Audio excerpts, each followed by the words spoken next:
Dito sa Papa Dudut Stories, ikaw ay hindi nag-iisa.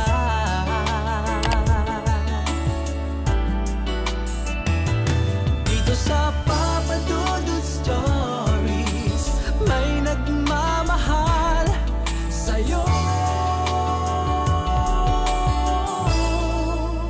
Papa Dudut Stories.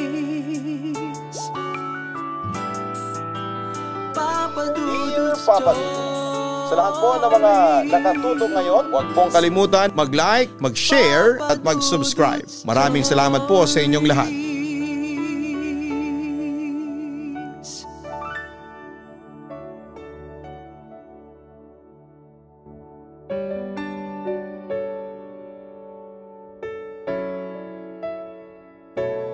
Magandang gabi sa inyong lahat. Ako po si Nerison.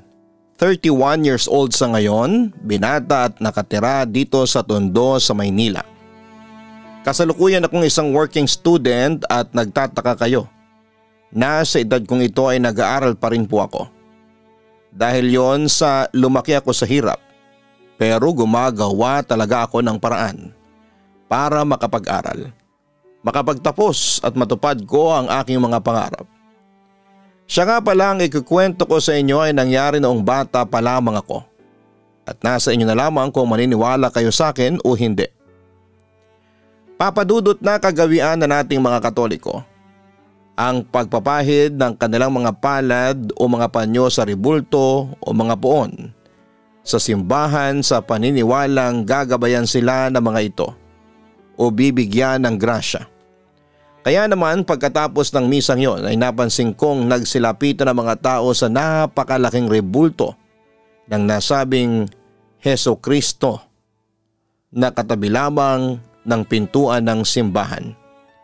Kanya-kanya silang pahid ng kanilang mga palad at panyo sa mga rebultong naroroon at sinabayan pa ng sign of the cross.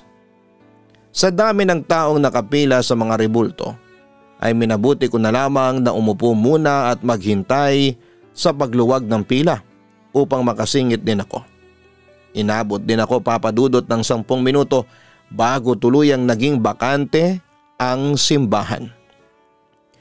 Pagkakataon ko para mahawakan ang rebulto. Tumayo ako sa kinakaupuan at nilapitan ang rebulto ni Heso Kristo. Pinagmasdan ko kung gaano ito kalaki. Napansin ko din ang nakasulat sa ibabaw ng krus na INRI na ang ibig sabihin ay Jesus of Nazareth, King of the Jews. Samantala'y dinukot ko ang aking panyo sa bulsa para ipahid sa rebulto ni Heso Kristo. Ngunit bigo akong magawa yon. Napakaliit ko lang pala para maabot ang pagkalaki-laking rebulto.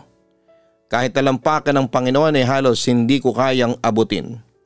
Sa kamamadaling makauwi agad ay nagkataonan na ipahid ko ang panyo ko sa isa pang figura na nasa rebulto sa bandang paanan ng Diyos. Para bang hugis na mabangis na aso. Hindi ko alam kung bakit may ganon sa rebulto pero narinig ko mula sa mga kasabayan ko na bago pa lamang daw ang rebultong yon. Si Heso Kristo na nakapako sa krus at ang krus na nakabaon sa parang bato na tinatawag nilang Golgotha. Tapos sa gilid nga ay may nakaukit na parang mabangis na aso. Sa halip na mapahiran ko ang paa, ang misteryosong ukit ng mabangis na aso ang napahiran ko. Kasi yun lang ang kaya kong abutin. Pagkatapos kong maipahid ang panyo ay wala sa loob na napasign of the cross din ako. Palibhasa ay nasa murang edad pa lamang ako kaya hindi pa gaanong malawak ang aking kaisipan pagdating sa mga kwentong Biblia. Grade 3 lamang ako noon. At pagkatapos ng klase ay namamalimos ako o di kaya ay pumupunta ng palengke para maghanap ng pansamantalang trabaho. Magmula kasi ng malulong sa bisyo ang ama ko ay isang katutak na ang pinansyal naming problema. Ang nanay ko naman ay matagal nang patay. Ikinamatay nito ang pagsilang sa akin noon. Kaya lumaki ako na hindi man lang nakasama ang aking ina. Samantala pagka-uwi ko ay mag-isa ako sa bahay. Wala na naman ang ama ko. Siguradong nasa bayan na naman ito at nakikipag-inuman. Nang tanghaliang yon ay nakaramdam ako ng gutom. Hudyat yon para muli akong lumabas ng bahay at mamalimos sa mga nagdaraan upang may pambili ko ng pagkain. "Palimos po ate, palimos po kuya," sambit ko sa malumanay na tinig sa mga nakakasalubong ko sa gitna ng kalsada. Marami din namang mga tao ang nagbigay ng limos sa akin. Ang iba ay binigyan pa ako ng 20 buo. Ang iba naman ay 50 buo. Sa loob ng maghapon ay nakaipon ako ng 300 pesos. Dumiretso ako sa karinderya at bumili ng paborito kong spaghetti. Pagkatapos ay nagpunta ako sa bakery para bumili ng paborito kong pandikoko at pandiregla. Ang natira sa aking pera ay ibinulsa ko upang pambili ng pagkain para bukas. Habang naglalakad ako pa uwi, nakaramdam ako ng kakaibang yabag ng mga paa na nagmumula sa aking likuran. Paglingon ko ay tumambad sa aking paningin ang isang napakalaking itim na aso at pula ang mga mata. Litaw ang mga pangil nito at tumutulo mula sa bibig nito ang malapot na laway. Para bang gutom na gutom at galit na galit ang titig. Nakaramdam ako ng takot kaya kumaripas na ako ng takbo. Dinig ko ang pagtahol ng aso at malademonyo ang boses nito na tila nagmumula sa kailaliman ng lupa. Habang tumatahol ay parang may kasama pang halakhak. Papadudot, tinibayan ko ang mga paa ko habang tumatakbo para hindi madapa. Gusto na sana akong sumigaw ngunit bigla na lamang huminto ang aso. Sa paghabol sa akin at kasunod nito ay nakarinig ako ng pagaspas na mga pakpak at lumipad papalayo. Pagtingala ko sa itaas ay nakita ko ang isang itim na malaking paniki na may korteng ulo ng aso at mabalahibong katawan. Ang pagaspas ng malalaki nitong mga pakpak ay numili ka ng kakaibang hagupit ng hangin paibaba. Ngunit mabilis itong nakalipad pataas hanggang sa tuluyan itong mawala sa paningin ko. Nilingon ko ang aking likuran. Wala nang aso doon. Hindi ko alam kung bakit pero sa tingin ko ay may kakayahan itong magpalit ng anyo at makalipad papalayo. Ngunit ang ipinagtataka ko, anong klaseng aso yon? At saka totoo ba yung nakita ko? Napahagod na lamang ako sa dibdib at habol ang hiningang naglakad papauwi. Pagkarating ko sa bahay ay nadatnang kong nakauwi na doon si Papa. Sa sobrang kalasingan ay napahiga na ito sa may sahig at doon na nga nakatulog. Pulang-pulang mukha nito hanggang leeg at habang natutulog ay humihilig pa ng malakas. Mabuti na lamang ay tulog ito kaagad. Sa wakas ay ligtas ako. Hindi ako mabubugbog ng aking ama tulad ng nakagawian nito, na tuwing uuwi ay palagi ako nitong sinasaktan at minamaltrato. Samantala sinarado ko ang pintuan ng kanilang bahay pagkatapos ay umakyat ako sa ikalawang palapag ng aking kwarto kung saan ako natutulog. Ang hagdanan namin paakyat ay yari lamang sa kawayan. Ang aming bubong ay yari lamang sa pinagtali-taling malalaking dahon ng puno. Binuksan ko ang bintana ng kwarto at inilatag ko ang lumang banig at unan pagkatapos ay doon ako kumain. Kinaumagahan mga bandang 5:00 ng umaga ay hindi pa sumisikat ng araw noon. Nang dahan-dahan akong buwaba at sinilip kong gising na ang aking ama sa sahig ngunit pagtingin ko ay wala na ito doon. Malamang ay lumabas na naman ito para makipag-inuman. Buhay nga naman, kaya nagpunta na lamang ako sa kusina para uminom sana ng maligamgam na tubig ngunit laking gulat ko nang makitang nakahandusay doon ang ama ko. Wakwak ang tiyan at ang mas nakakagimbal pa ay nandun din ang malaking asong itim na humabol sa akin kagabi. Nilalapan nito ang tiyan ni Papa at sinusubo na parang spaghetti ang mga bituka nito at lamang loob. Nang mahagip ako ng mga mata ng itim na aso ay tinahulan ako nito. Napasigaw ako ng malakas at kumaripas ng takbo papalabas. Nagkagulo naman ang mga kapitbahay namin at nakiusi kung anong nangyayari sa bahay. at nasaksihan nilang pagkain ng asong itim sa aking ama. Hindi ko alam kung ano ang ginawa ng mga kapitbahay namin doon sa asong itim kasi nagtatakbo na ako papalayo. Pero Papa Dudut, narinig ko rin noon ang mga sigaw nila na para bang humihingi ng tulong. Kung saan ako napadpad dahil sa labis na bilis ng aking pagtakbo. Hindi ko na pinansin ang mga nagdaraang kotse sa gitna ng kalsada dahil gusto kong makalayo hanggang sa napunta ako sa isang tahimik na lugar kung saan ay maraming mga abandonadong bahay ang nakatayo roon. Napapalibutan ang paligid ng matataas na mga puno. Maraming mga nagkalat na mga basurang plastik at papel sa daanan. Sa aking pagtakbo ay may nakabangga na akong tao. Nadapa ako at nasugatan ang kaliwa nitong tuhod na unang bumagsak sa sementadong lupa. "Pasensya ka na bata, ayos ka lang ba?" Ang sabi ng binata sa akin at mabilis akong inalalayan at tinayo. Pagkatapos ay pinagpag nito ang dumikit na dumi sa damit ko. Pero hindi ako kumibo noon sa kanya. Dahil wala sa kanya ang isipan ko kundi doon sa kahindik-hindik na eksenang nasaksihan ko. "Saan ka ba nakatira? Bakit ka tumatakbo?" Tanong muli sa akin ng lalaki. Halos hindi makapagsalita ako dahil hindi ko alam kung ano ang isasagot ko. Baka kasi hindi ako paniwalaan nito kung sakaling sabihin ko ang totoong dahilan kung bakit ako tumatakbo. Wala po, ang tanging naitugon ko. Inakbayan ako ng binata at sabay kaming naglakad pabalik sa bayan. "Gusto mo ba na ihatid na kita sa inyo?" Alok niya sa akin. Kinakabahan naman akong sumagot. "Huwag na po, ayoko nang umuwi sa amin. Natatakot ako doon." "Bakit ka naman natatakot?" Usisa niya sa akin. Hindi ako sumagot. Nalunok ko na yata ang dila ko. Hindi ko talaga alam kung ano ang idadahilan. Samantala'y nakita naman ng lalaki ang kaliwang tuhod ko na nagdurugo. "Nagdurugo na pala ang tuhod mo. Ihahatid na kita sa inyo ha? Para magamot yan ng mga magulang mo." Ang sabi ng lalaki sa akin pero katakot-takot na huwag po ang isinagot ko. "Pwede po bang doon na lang muna ako sa bahay ninyo?" Hiling ko sa lalaking kasama kong naglalakad. Pumayag naman ang lalaki at kumanan kami sa direksyon ng paglalakad. Ang direksyong yon ay papunta sa kabilang barangay. "O sige, doon ko na lang gagamutin ang sugat mo. Mamaya na lang kita ihahatid sa inyo kung yan ang gusto mo. Dito pa lang daan papunta sa bahay namin." Banayad ang tinig ng lalaki. Pagkarating namin ay pinagmasdan ko ang laki ng bahay.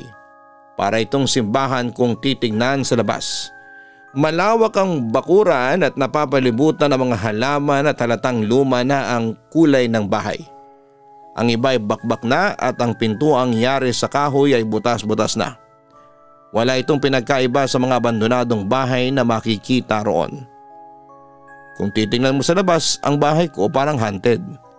Medyo nakakatakot pero kapag nasa loob ka na, baka ayaw mo nang lumabas dahil marami akong mga libangan doon.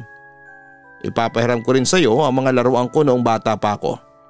Paglilinaw ng lalaki sa akin, pagbukas ng kinakalawang na gate ay nagsimula na kaming maglakad papasok sa loob. May hagdan na ng bahay na yon, nasa 10 baitang ang bilang. "Kuya, ano po pala ang pangalan mo?" Magalang natanong ko sa lalaki. Nakalimutan ko palang magpakilala. Ako nga pala si Samyasa. Pero tawagin mo na lamang akong Kuya Sammy. Sagot ng lalaki sa akin. "Sino po ang kasama ninyo dito sa bahay?" Usisa ko. "Ako na lang mag-isa dito. Patay na lahat ng mga magulang ko." Aniya. "Wala ka po bang asawa?" Saglit na napatawa si Sammy. "Kahit nga girlfriend wala pa eh. Hindi ko pa siguro nahahanap ang tamang babae para sa akin. At saka wala pa akong pera at trabaho para mag-asawa. Hindi pa ako handa. Nahinto nga ako sa kolehiyo eh. 2nd year college pa lang." Paliwanag niya sa akin. "Ikaw ba? Ano bang pangalan mo at anong year ka na ngayon sa pag-aaral?" Balik tanong ni Sammy sa akin. "Nerison po. Huminto muna ako sa pag-aaral. Wala kasi kaming pera." magalang na tugon ko sa kanya. Ang hirap pa talaga ng buhay ngayon Tanging nasabi lamang ni Sammy sa akin. Pagpasok namin sa loob ay namangha ako. Napakaganda pala ng loob ng bahay. Para kung nasa loob ng mansyon. Lahat ng makikita mga display doon ay babasagin at mukhang mamahalin. Ang mga upuan naman ay gawa sa metal at pininturahan ng makintab na kulay. Kulay ginto. Ang bilog na antigong lamesa naman sa kusina ay naiikot pa. Basta't isa lamang ang masasabi ko sa bahay na yon. Napakaganda. Halika sa kwarto ko. May ipapakita ko sa iyo. Yaya ni Sammy sa akin. Umakyat kami sa nakapaikot na hagdanan papunta sa itaas. Sa ikalawang palapag ng bahay ay may 3 malalaking kwarto ang makikita. Pumasok kami sa gitnang kwarto. Pagbukas ng pintuan ay bumungad sa mga mata ko ang iba't ibang klase ng mga laruang pinapangarap ko noon. Mga remote control na eroplanong lumilipad, mga malalaking action figures, mga baril na nilalagyan ng tubig, mga sundalong costumes, mga laruang sasakyan at marami pang iba. Wow! Sambit ko habang pinagmamasdan ang mga laruang nakakalat sa kama at sa sahig. Sa dami ng mga ito, ay hindi ko na alam kung ano-ano ang mga una kong dadamputin. Nerison, bago ka maglaro halika muna. Gamutin muna natin ang sugat mo. Sabi sa akin ni Sammy pagkatapos ay muli kaming buwaba papunta sa sala. Naging masaya ang gabi ko doon, Papa Dudut. Halos ayaw na akong umuwi sa amin sa takot na baka naman ako ang lapain ng halimaw na asong humabol sa aking kagabi. Nalimutan ko na rin ang nangyari sa aking ama. Dahil nag-enjoy ako ng husto sa paglalaro sa kwarto. Ni ayaw kong mabitin. Pero Papa Dudut, habang nilalaro ko ang eroplanong lumilipad ay nakarinig ako ng pamilyar na ingay na nagmumula sa labas ng bahay. Para bang may umaalulong. Nakakapangilabot na alulong ang tila galing sa isang malaking aso. Pagdungaw ko sa bintana ay tama nga ang hinala ko. Nasa labas na ng gate ang itim na asong pumatay sa ama ko kaninang umaga. Ngayoy tila nakaabang sa akin. Malinaw sa aking paningin na nakatitig din sa akin ang umaapoy na mga mata ng asong yon. Maya-maya ay bigla itong nagpalit ng anyo bilang isang paniki at pagkatapos ay lumipad ito at nilagpasan ang itaas ng gate at sa pagbaba nito sa lupa ay muli itong naging aso at sumugod papasok sa bahay. Napasigaw ako at nabitawan ng hawak na remote control ng laruang eroplano. Mabilis kong isanarado ang bintana at bahagya akong napatras. Ang isa pang nagdulot ng takot sa akin ay ang pagpatay ng ilaw.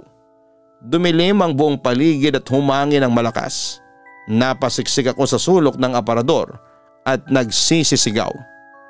Kuya Sammy, tulungan mo ako. Ikinagulat ko ang biglang pagbagsak ng pintuan. Nawasak ito at bumulaga sa akin si Sammy. Kakaibang ikinikilos nito. Matalim ang mga tingin nito sa akin na parang gusto ako nitong atakihin anumang oras. Maya-maya ipinakita ni Sammy ang lihim niyang anyo. Ang maamong si Sammy ay naging isang mabangis na malaking aso. Ang lalaking yon at ang malaking aso na humahabol sa akin ay iisa. Nagpakawala ng nakabibinging pagtahol ang aso. Tumutulo ang laway nito at litaw ang matutulis nitong mga pangil. Parang gustong sumabog ng mga mata nitong nag-aapoy sa galit. Natakot ako, Papa Dudut, at halos hindi makagalaw sa aking kinakaroonan. Hindi na ako magawang magsalita o sumigaw man lang. Kaya ipiningkit ko na lamang ang aking mga mata at nagdasal. Narinig ko ang pagdagongdong ng aso at akmang susunggaban na ako, ngunit may isang liwanag ang sumilaw sa akin. Kahit nakapikit ako, maya-maya ay narinig ko ang nakakapangilabot na palahaw ng aso. Tila nagmamakaawa, tila nasasaktan. Unti-unti kong iminulat ang kanyang mga mata. Sa aking pagdilat ay nasilayan ko ang isang lalaking nagliliwanag ang buong katawan. Maamo ang mukha nito pero kapansin-pansin na may mga sugat siya sa 2 kamay at 2 paa. Maya-mayang kaunti ay nakita ko na lamang na biglang nagliyab ang malaking asong itim. Ang dating mabangis na halimaw ay nanumbalik sa kanyang anyo bilang tao. Wala na itong buhay nang humina ang apoy at pagkatapos ay bahagya itong lumutang sa lupa at unti-unting naglaho. Huminto ang malakas na hangin at nanumbalik ang tahimik na paligid. Maya-maya ay biglang nagbago ang itsura ng bahay na yon. Ang loob ng bahay ay naging kasing luma na rin kung titingnan sa labas. Sira-sira na mga bubungan at bakbak na rin ang mga pintura at ang mga laruan na kanina nilalaro ko ay nagkandasira-sira na rin. Nadurog na parang matagal na itong sira at halos hindi na matukoy kung anong klaseng mga laruan ito.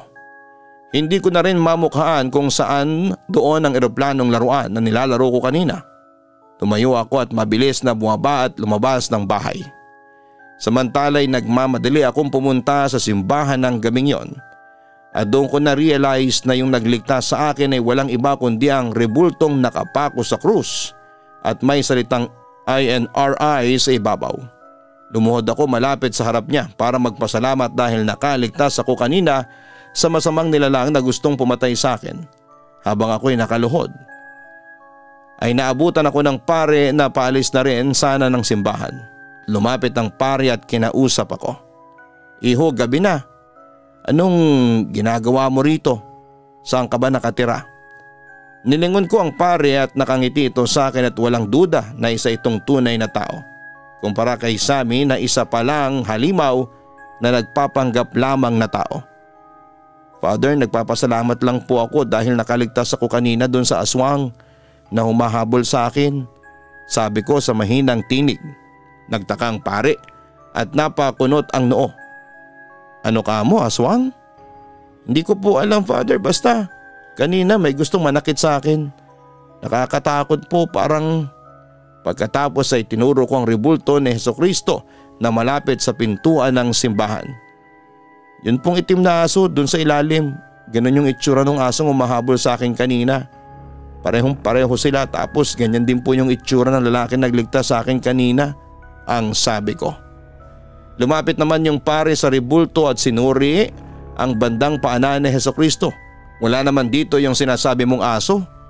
Nagtaka ako kaya tumayo ako at sinuri kong mabuti ang rebulto. Tama nga yung sinabi ng pare. Wala nga yung halimaw na aso na nakita kong nakaukit sa paanan ng rebulto ni Hesukristo. Pero imposible. Anong nangyari at paano nawala yung ukit na yon? Matagal ko nang pinagmamasdan ang ating ama, pero kailanman ay hindi ko nakitang sinasabi mong aso sa rebulto. Baka naman namamalikmata ka lang. "Siguro nga po," sabi ko na lamang. "Pero Father, may nabalitaan ba kayong namatay sa lugar natin? Inatake po ng aswang. Kanina po kasing umaga nakita ko yung tatay ko na nilalapan ng aswang. Tapos humingi ako ng tulong sa mga kapitbahay pero maski sila ay nilapa din." Kwento ko pa sa pare. Walang nilalapang aswang dito, pero meron lalaki na tagpuang patay kanina sa kalye Mabini. Ang balita ko ay sinaksak daw ito ng mga nakainuman niya. "Baka yun ang tatay mo," ang sabi pa ng pare sa akin. Pero imposible po kasi nakita ko po yung umuwi ang papa ko sa bahay namin, sabi ko. Pagkatapos ay umuwi muna ako sa bahay namin pero laking gulat ko, Papa Dudut, na malinis na ang bahay namin. Walang bahid ng dugo. Dahil sa pagtataka, pumunta ako sa police station at doon ko nakumpirma na yung lalaking natagpuang patay sa kalye kagabi ay walang iba kundi ang ama ko. Tapos narinig ko rin na may naaksidenteng jeep malapit sa barangay namin at patay ang lahat ng pasahero. Pero wala yun sa isipan ko dahil gulong-gulo ako sa mga nangyari. Kung yung papa ko ang nasaksak at namatay, sino yung umuwi sa bahay namin kagabi? Sino yung nakita kong nilalapan ng itim na aso? Samantala'y nagtanong-tanong ako sa mga kapitbahay namin kung sinaklolohan ba nila ako noong nagsisigaw ako nung umaga.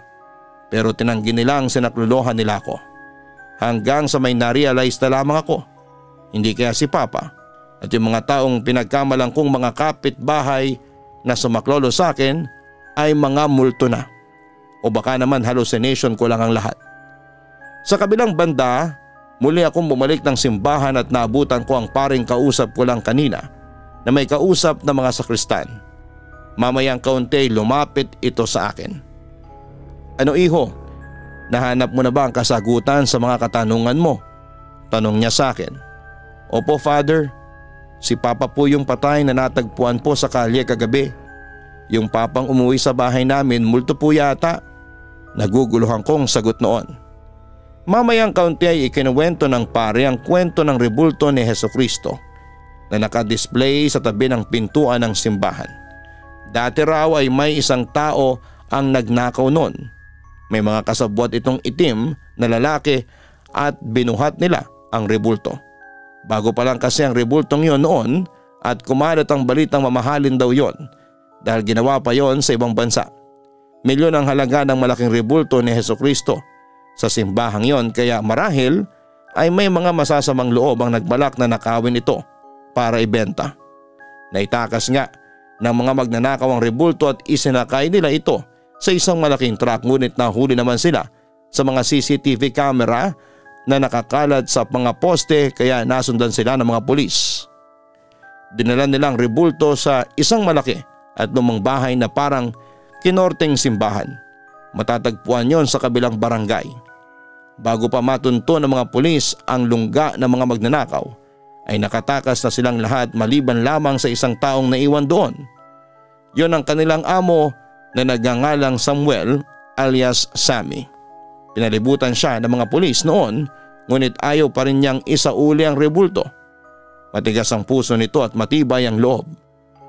Nanlaban pa ito sa isang pulis na lumapit sa kanya kaya di nakapagpigil ang pulis at nabaril nito si Sammy ng 3 beses. 2 sa tiyan at 1 sa dibdib.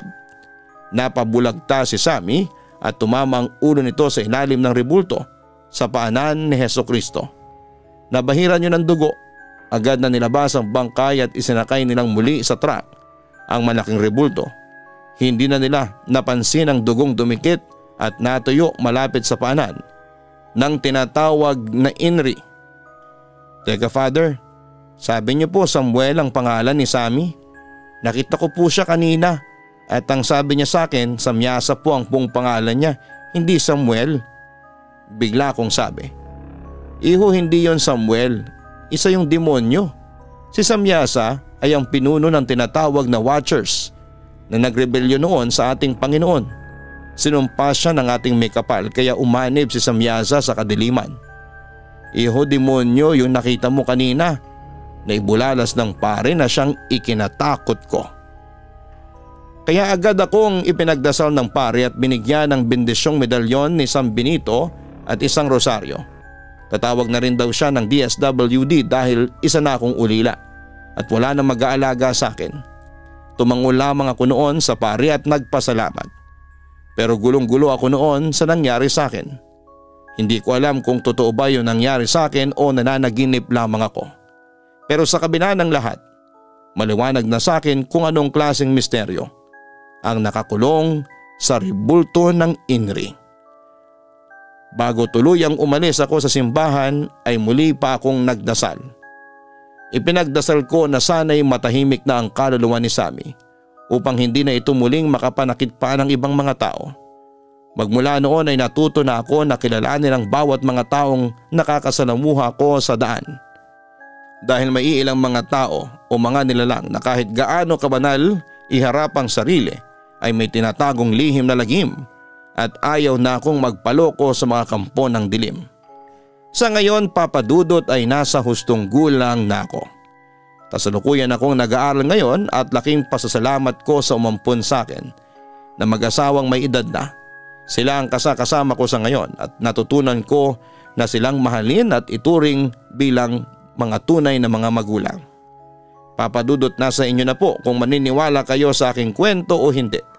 Pero maraming salamat po in advance kung mapipili po ninyong itampok sa inyong YouTube channel o Spotify podcast. Magandang gabi sa inyong lahat.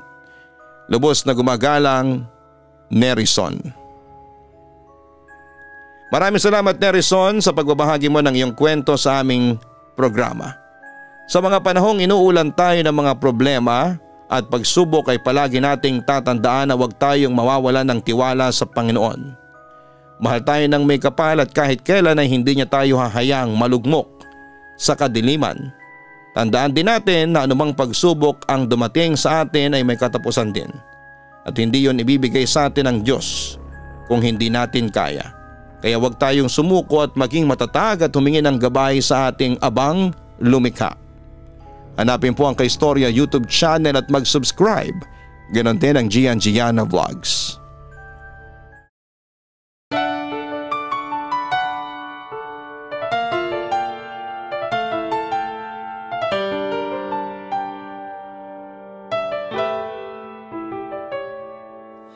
Ang buhay ay mahiwaga, laging may lungkot at saya. Sa Papa Dudut Stories, laging may karamay ka.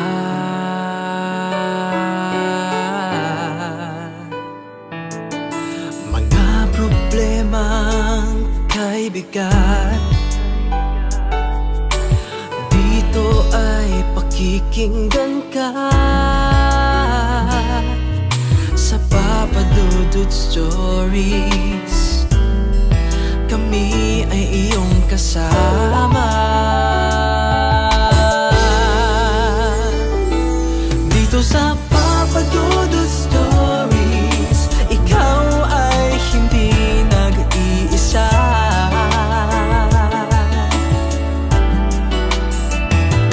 Dito sa Papa Dudut Stories, may nagmamahal sa'yo. Papa Dudut Stories, Papa Dudut Stories,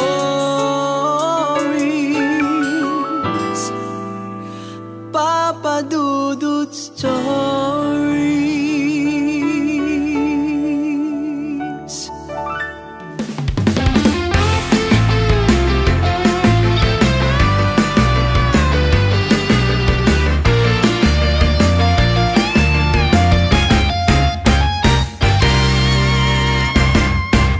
Hanap mo ba'y manok na masarap? Lechon manok na lagi niyong babalik-balikan. Let's go na magpatumpik-tumpik pa. Siguradong enjoy lahat sa kapagkainan. Papa Dudut, lechon manok, iba ang lasa, iba ang sarap.